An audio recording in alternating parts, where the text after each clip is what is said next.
À la Ville de Montréal, on a un processus de gestion de projet général qui n'est pas uniquement sur les projets urbains, qui se base donc sur les 5 grandes étapes d'un projet: justification, démarrage, planification, exécution, évaluation.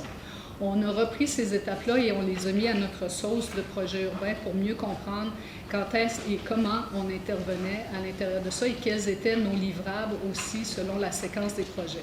Donc, je vous l'ai mentionné, à la Ville de Montréal, il y a un processus en 5 étapes, mais il y a 4 points de passage obligatoires pour les projets auprès des instances décisionnelles politiques.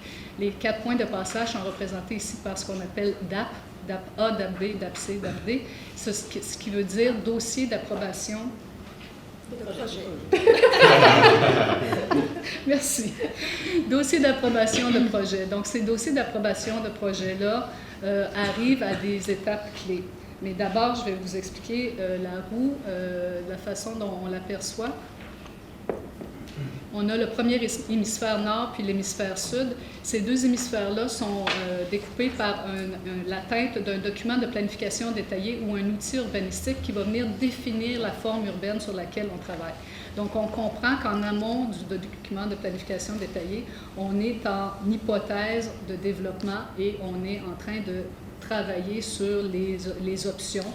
Et c'est de cette façon-là, donc dans un premier temps, à la période justification, on arrive à la vision et ensuite on arrive au processus de démarrage du projet qui nous amène au premier dossier d'approbation ici au milieu. Donc le démarrage se découpe en 2 phases parce qu'ici, on est en période d'hypothèse. On a plusieurs hypothèses d'aménagement et ici, on va retenir une hypothèse prioritaire et c'est à partir de celle-là qu'on fait le développement pour aller en consultation aussi auprès des citoyens.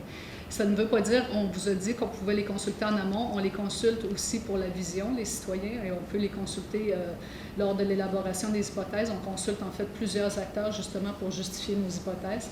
Puis après ça, on arrive donc avec un projet dessiné et on fait des étapes préalables, dont entre autres, et là je vous présente un modèle théorique, parce qu'on n'a pas toujours réussi à faire ça, puis vous allez le voir dans les projets que vous allez visiter pendant votre séjour.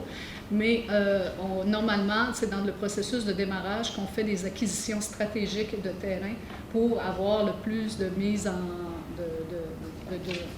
de latitude possible pour les types de développement qu'on veut instaurer. Donc, ça viendrait avant même la présentation d'un outil de planification détaillée.